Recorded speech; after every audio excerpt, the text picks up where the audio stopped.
नांदगाव बुद्रुक हाणामारी प्रकरणात गंभीर आरोपांचं खंडन, दोन्ही बाजूंवर गुन्हे दाखल। महाड तालुक्यातील नांदगाव बुद्रुक गाव हद्दीत जमिनीच्या वादातून दोन कुटुंबांमध्ये हाणामारी झाल्याची घटना समोर आली होती। या प्रकरणी दोन्ही बाजूंच्या तक्रारीनुसार महाड तालुका पोलीस ठाण्यात परस्पर विरोधी गुन्हे दाखल करण्यात आलेत। प्राप्त माहितीनुसार सुरेश गोपीनाथ इंगळे यांनी नांदगाव बुद्रुक गावातील गट क्रमांक 269 येथील जमीन मार्च 2024 मध्ये भूमी अभिलेख कार्यालयाकडून मोजून घेतली होती। मात्र या मोजणीबाबत आम्हाला कोणतीही पूर्वसूचना किंवा नोटीस देण्यात आली नव्हती, असा दावा समीदा संतोष गोळे यांनी केलाय। या मोजणी दरम्यान समीदा संतोष गोळे यांच्या शेताकडे जाणारा गवंड रस्ता हा सुरेश इंगळे यांच्या जमिनीत येत असल्याचं समोर आलं। सदर गवंड ताब्यात घेण्यासाठी सुरेश इंगळे यांनी त्या ठिकाणी खोदकाम सुरू केलं असता समीदा गोळे यांनी याला विरोध केला आणि सदर जमीन आमचीच असल्याचा दावा केला। या वादातून दिनांक 5 डिसेंबर 2025 रोजी सकाळी सुमारे 11 वाजता इंगळे आणि गोळे या दोन कुटुंबांमध्ये शेतातच हाणामारी झाली। घटनेनंतर दोन्ही बाजूंनी एकमेकांवर गंभीर आरोप केले होते। यामध्ये एका बाजूने दुसऱ्या बाजूवर जीवे ठार मारण्याचे आरोप करण्यात आले होते। मात्र हे आरोप संबंधित पक्षाकडून नंतर स्पष्टपणे फेटाळून लावण्यात आले असून सदर आरोपांचं खंडन करण्यात आलंय।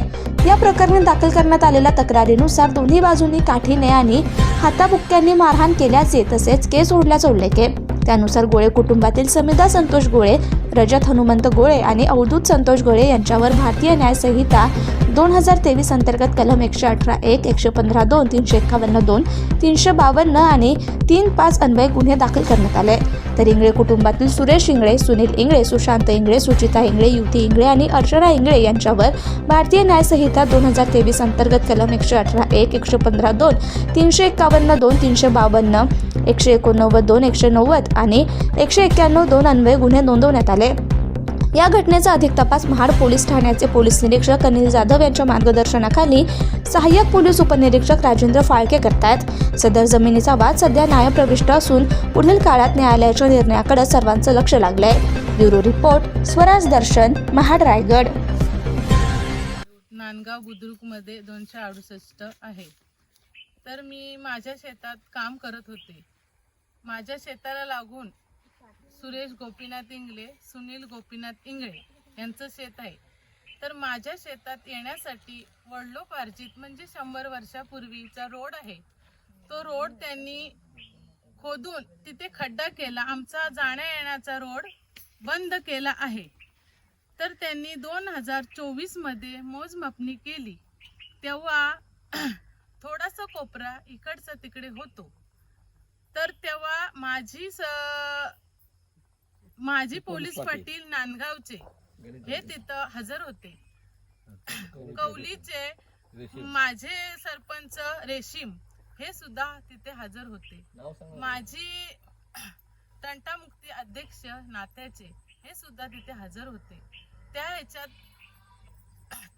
ह्याच्यात हे प्रश्न त्यांनी म्हणजे जाण्या येण्याचा रोड हा चालू आहे असं सांगितलं होतं आणि हा प्रश्न तिथं सोडून टाकला होता। पण ह्यांना वादच करायचं होतं, भांडणं करायची होती, असं त्यांचा प्लॅन होता। इथे ती राहत नाहीत, पुण्या मुंबईवरून येतात आणि 6 महिन्यातून वर्षातून इथे येतात। तर ती बदनाम करण्याचा त्यांचा प्रयत्न चालू आहे आम्हाला। तर त्यांनी सुशांत सुरेश इंगळे, युती सुनील इंगळे, अर्चना सुनील इंगळे, दीपाली सुचिता उर्फ सुचिता सुरेश इंगळे, सुरेश गोपीनाथ इंगळे, सुनील गोपीनाथ इंगळे यांनी आम्हाला मारहाण केली। युती सुनील इंगळे, सुशांत सुरेश इंगळे यांनी मला मारहाण केली। त्यांची आई म्हणजे अर्चना सुनील इंगळे यांनी माझे केस धरले। सुचिता सुनील इंगळे, सुरेश इंगळे यांनी माझे केस धरले, माझी मान खाली वाकवली, मला मानेवर मारलं, माझ्या मानेला दुखापत झाली। सुरेश गोपीनाथ इंगळे यांनी माझ्या दोन्ही मुलांना मारहाण केली आणि मला मारलं। ह्या 6 जणांनी आम्हाला मारलं। सुरेश गोपीनाथ इंगळे, सुनील गोपीनाथ इंगळे। मी कायदेशीर कारवाई केली आहे त्यांच्यावर आणि महिला आयोगाला पत्र लिहिलं आहे। मला योग्य तो न्याय मिळावा। नमस्कार, माझं नाव रुपेश सुरेश घाडगे। 5/12/2025 रोजी जी घटना घडली इथं नांदगाव बुद्रुकमध्ये ह्या गट क्रमांक 268 मध्ये त्या टायमाला मी इथं उपस्थित नव्हतो, मी कामावरती होतो. आणि दुसऱ्या दिवशी जेव्हा पंचनामा करण्यासाठी पोलीस आले तेव्हा मी इथं उपस्थित होतो. पण मी अशी कुठलीही बोलीभाषा केली नाही. मी इथं असतो तर मी यांना ठार मारलं असतं. ते निव्वळ खोटं बोलतायत. आणि जर त्यांच्याकडे कुठला पुरावा असेल तर त्याने आणून द्यावा. आणि माझ्या नावाची जी बदनामी केलेली आहे त्यांच्या मी आबरू नुकसानीचा दावा ठोकणार आहे.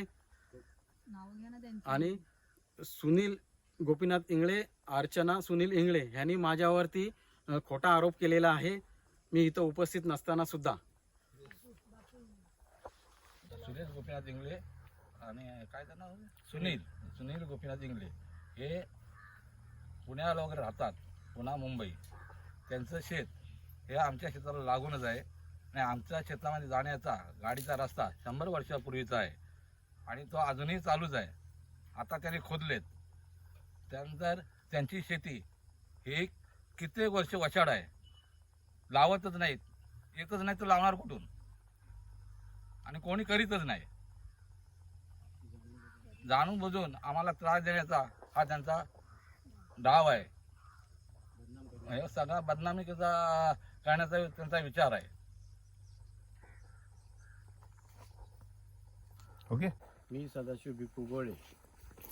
माझं शेत नांदगाव बुद्रुकमध्ये 268 आहे. मी आणि माझा भाऊ यांनी दोघांनी समजवायचा प्रयत्न केला. त्यांना समजून सांगितलं की बाबांनो, तुम्ही मारामार करू पण नका आणि हे जे रस्ता खोदताय हा चुकीचा आहे. तुम्ही आमचा 100 वर्ष वडलोपाजी रस्ता आहे. आता माझं वय जवळजवळ 64 आहे, माझ्या भावाचं 72 आहे. एवढे दोघं भाव सांगून त्यांना तरी ते ऐकत नाहीत. आणि आम्ही नंतर जरा बाहेर गेलो होतो, म्हणजे वाड्याकडे गेलो. तेवढ्या त्या माझी बारकी भाऊजाई हिला मारहाण केलं त्यांनी. ही मारहाण करत असताना माझी ही 2 पुतणी धावत आली. त्यांनी सोडवायचा प्रयत्न केला तरी त्यांना पण ऐकत नव्हते. तर त्या पुतण्यांची त्यांनी काठी घेऊन घेऊन मारहाण केली त्यांना दोघांना. आणि हिला खाली केस धरून पाडली आडवी. ते वर्षाचे 12 महिने यांचे हे चालूच असतात. हे नोटीस शेत वशाड आहे आणि ह्यांना कोणत्या पद्धतीने आम्ही त्यांना 2-2 लाख रुपये द्यायचे नुकसान भरपाई, हे योग्य नाही आहे आम्हाला वाटत.